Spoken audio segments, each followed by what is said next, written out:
Hey everyone, it's Anthony Ramos. I'm so excited to be here with now a four-time, not one, not two, not three, but four-time Emmy nominee, Ryan O'Connell. Hello, how are Hi, you? thank you for having me. I feel like GLAAD is like the one gay organization I haven't talked to. I know, it's about time. Well, we are in Emmy season, and I want to talk to you. Let's start with that because I really think, what is it like to have that kind of moment where Emmys are like, we're gonna nominate your show 4 times? Yeah, it's really strange. Like, I think if it felt natural, I'd need to be committed or something like that. Like, I'd be like, yep, that tracks for Emmys. Anyways, thank you. I think I would be disturbed. So it feels really strange. Like, my show, I feel like there were so many ways it couldn't have worked out. Like, it was like always hanging on by a thread. Always. Like, I feel like it was just like one like little gust of wind away from going away. So I feel like going to this place where now we're nominated for 4 Emmys feels surreal and like kind of beyond my wildest dreams. I'm just surprised that we actually made it. That feels like a victory enough. So this is all like delicious, yummy icing. It's the most nominated short of the whole year, which is incredible. Yeah, it's incredible. I want to compare your experiences because I know you talked about the journey to getting here, and I know 2016, you know, because the series is obviously based and inspired by your memoir and your real life.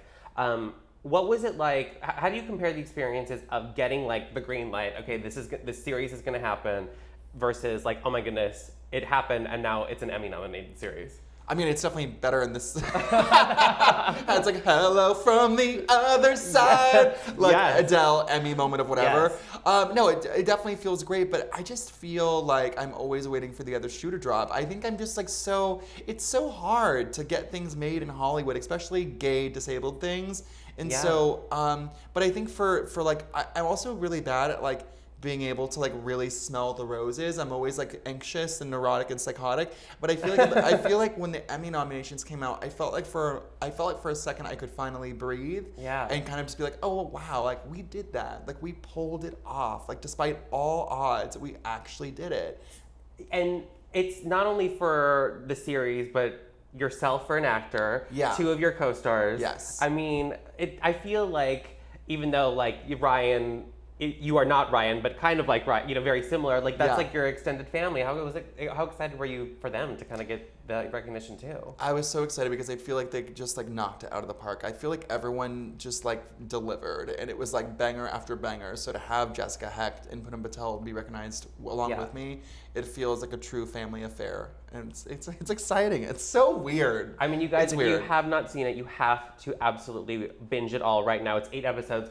15 minutes approximate, so you can do it all. It's very easy. It's like it's a nice, fun little slider for your brain. It's easy, but it's also smart. It's touching. It's witty. It's I don't know, all of the right words. Gay for days. Gay for days. Yeah. I mean, speaking of that, I mean, you were.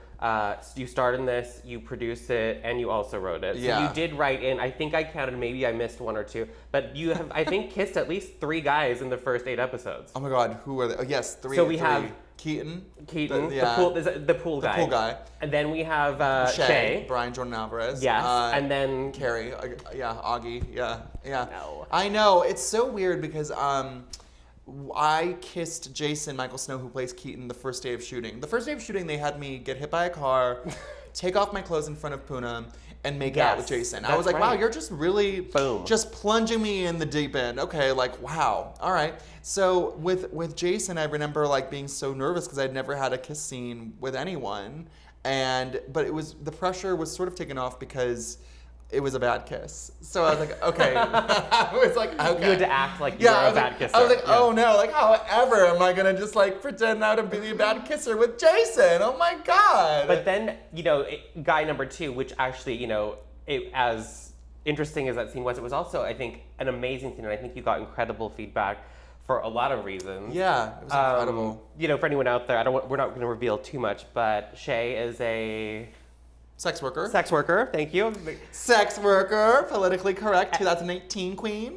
Yes. And he is the lucky guy that gets to take Ryan's virginity. But I think the scene was so sweet, and it was just a lot different. I think when the scene began, I wasn't expecting it to end that way, and I think, you know, it was important for you to show like a different part of gay representation and, with sex scenes on TV. Yeah, I mean, anal sex has always been my muse. So, and I feel like I've always been frustrated by the lack of gay sex in TV and film. Absolutely. I feel like it's like our last hill to die on. You know what I mean? Because TV in a lot of ways is gayer than ever, but in Call Me By Your Name, they panned away to the fucking moon when they... Right. Can I curse? Is that yes, okay? Do it.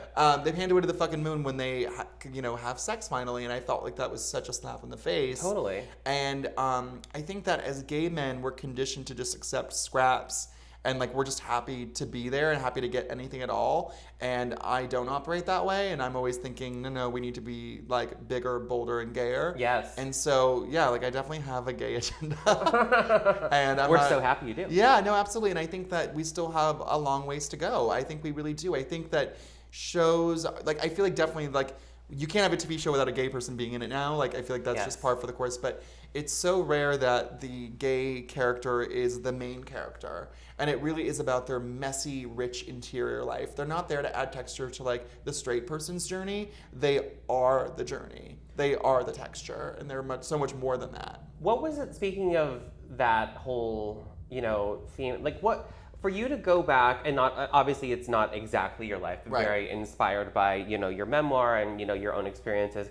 Going back and seeing the show air in its episodes, was it almost a little bit cathartic for you to kind of see it that, your own experiences in that, capacity? Yeah, because I think I spent so much of my 20s feeling so alone and feeling so crazy in my own thoughts and my own neuroses that to have people receive the show in such a wonderful way and kind of relating to Ryan, even though they're not gay and disabled, it feels very validating, and it makes me really realize that the commonalities of the human experience are huge. And just because something comes in an unconventional package doesn't mean that it won't resonate with a larger audience of viewers. And I feel like I've always known that deep down. I feel like really when you just when it's really just the bare bones of the human experience, it all kind of looks the same. Yeah. But to really have that be affirmed by the reception, I think was incredibly meaningful for me.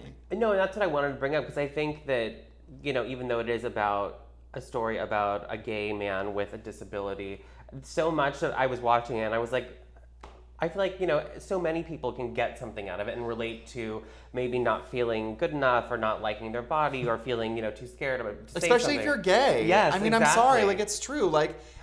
Who doesn't feel like an underdog? Who doesn't feel like they measure up? I mean, I think there's a lot of pressure as a gay man in terms of perfection with your body and just living a certain way. I think that there's always feelings of inadequacy. We must talk about that because you brought it up, body, because I think it's a conversation within the gay community that we need to have, because I think with social media, and I know you have a lot of thoughts on social media, that there is this unrealistic body and life and just every way that that gay men should be living. And it's such bullshit. Yeah. It really is. I can't tell you how many Instagrams I've seen of someone with 2% body fat eating a hamburger, and I'm you're not eating that. Right. You're just not. Right. And stop pretending that you are. I would appreciate a post about being here's how I get into shape. I have no fun. I blend up chicken and put it in a fucking protein shake, and I drink it. Yum. It's disgusting. Yeah. I take GHB instead of drinking.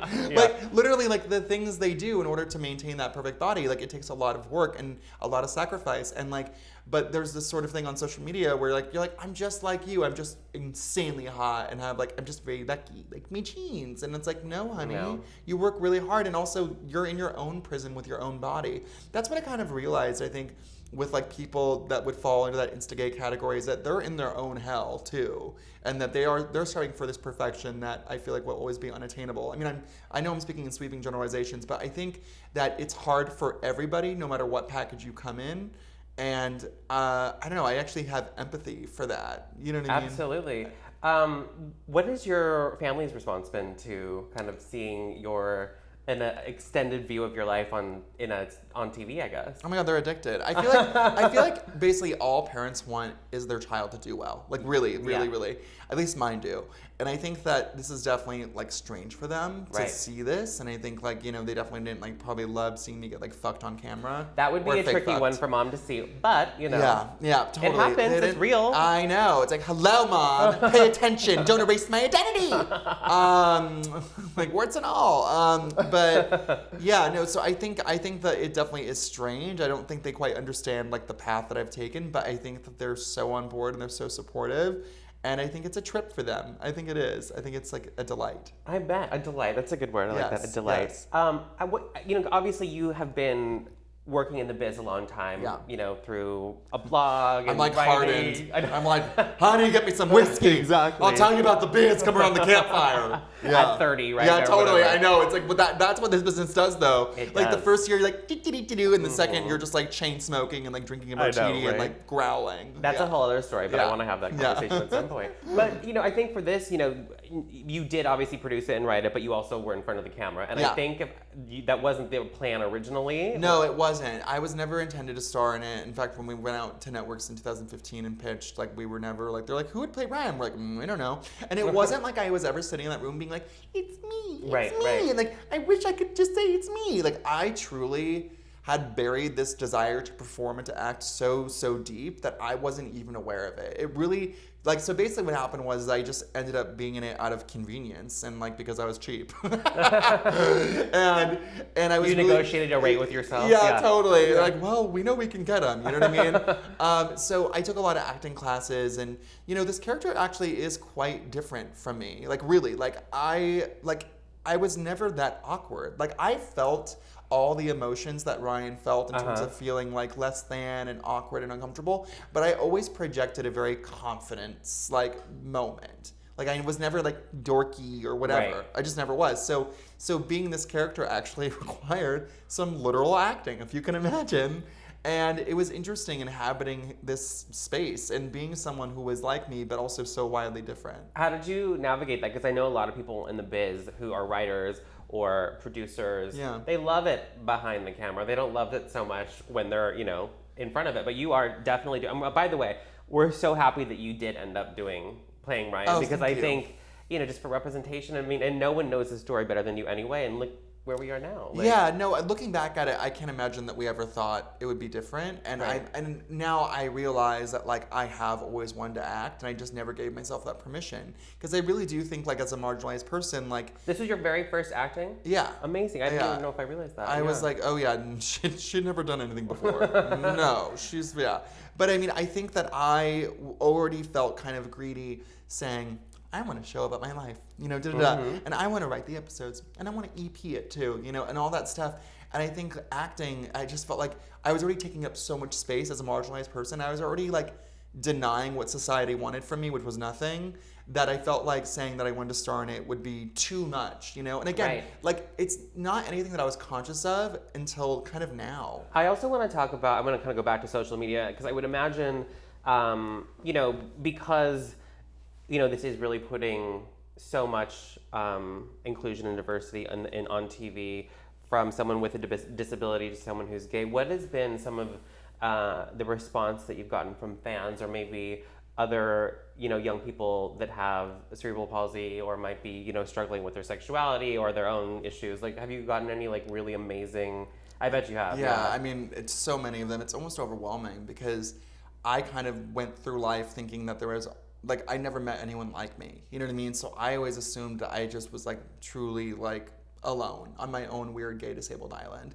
And I think that having Special come out and getting the response, it's like, there are so many of us. But because of our station in this culture and being disabled and not having the opportunities that are available to able-bodied people, I think that our voices are not as loud. But the amazing thing about the internet is it's the great equalizer. I mean, everyone has a voice. Yeah. And it's been so, I mean, the thing I was most nervous about was the response from the disabled community. Mm-hmm. Because I think that when you don't have a seat at the table and someone finally does, all of a sudden there is this feeling of this burden of representation, like you have to get it right for everybody, because their stories have been ignored for so long, and now you have the chance and you better not screw it up. And I felt that pressure, but I also knew that I had to just stay true to myself and true to my story, because you can't capture everyone's experience. That's literally impossible. And also, by trying to appeal to everybody, you appeal to no one, because you don't have your voice anymore. You lose your voice. So I would stay true to my experience, and I never... It sounds really corny. I think that if you always write from a place of truth, you'll be okay, because it happened to you. And it's been amazing because the disabled community, the response has been so overwhelmingly positive. And even though, you know, disabilities run the gamut, people can relate. Again, it's finding that commonality and being like, yes, like, I don't walk like you or I don't talk like you, but this thing and this in special, it made me think so much about, oh my God, I'd been through that before, Yeah. da da da da. And so it's been incredibly empowering. And I really hope that it's just the tip of the iceberg. I hope that this kind of shows Hollywood that, like, disabled people are capable and they deserve to be given the keys to tell their own story. Are you listening, Hollywood? Yes. I know. Absolutely. They're like, no, change the channel. They're like, let's watch Kevin Can Wait. Anyways. I want to talk about the Emmys again because that, you know, you talked about this is your first acting. It's your first Emmys that you're going to, right? Are you ready? Like, do you have your outfit? Are you ready to walk the red carpet and do more of these kinds of interviews and do all these I fun don't things? know. Well, you know, it's funny. The press stuff has been a different. I mean, that was something I really wasn't used to. Yeah. And I feel so grateful because the press has been so good to us and we've had so much coverage. But like, there was 3 months of my life where I was just doing this all day, every day. That's exhausting, It right? gets psycho. It's just not real life. Right. It's just not real. This is not real life. This is fake. I'm speaking truth. The truth. I have a nervous breakdown. I know, right? I'm like on my Mariah Carey glitter. I'm like this close to being on TRL, bringing in an ice cream truck or whatever. So it is wild being kind of thrust into this position and being the face of something, but it's incredibly exciting, and I'm just so grateful because, you know, I always think whenever I was stressed out about like my schedule and stuff, I was like, imagine the alternative, which is that no one cares. Right. And then I'm just lying in That's bed. a very, very good. Yeah. Yes. And then I'm just like lying in bed listening to the Cocteau Twins, like waiting for my phone to ring. Like, you know what I mean? Like, it's like, that's not good. That's not, yeah. So I feel really grateful to be in this position where I'm being able to make, you know, my work and have people be receptive to it. And now being recognized by the Academy, which is the highest honor. Yeah. It's a what we call a best case scenario, I think. Where is the Emmy going? Where's it gonna go? Oh my God, I don't know. Mantle, yeah. I don't know. Oh my God, that's like, I never thought of Right? that. I don't know. That's actually like, I just live in this like weird like 1-bedroom apartment that's like kind of rear window, 1920s courtyard. Like, does it just go on like my balcony? Like, I don't know. No, someone will take it. Don't do it. Someone will take my Emmy. Don't Oh my do God. it. No, my theoretical Emmy, which I don't have and I may not get. But we're so hoping don't worry it's about going it. to happen. Yes. But season 1 ended with a little bit of a cliffhanger, no spoiler alert. If we're all hoping, fingers crossed, season 2 does happen, Yeah. what would you love to see that look like? I want it to be gayer and gimpier. Yes. And gimpier. Absolutely. I think that Ryan has now come out about having cerebral palsy, and I think that in his mind he's like, well, I'm done. It's a wrap on me. I'm so evolved. Like, I did it all, you know. I can just like limp to my future now. I think that it's not that easy. At least in my experience, it wasn't that way when I came out about having CP when I was 28. I just, like, was just dumb and was like, well, that's it. That's all the work she needed to do. And Right. I think that's going to kind of create a new set of complications for him.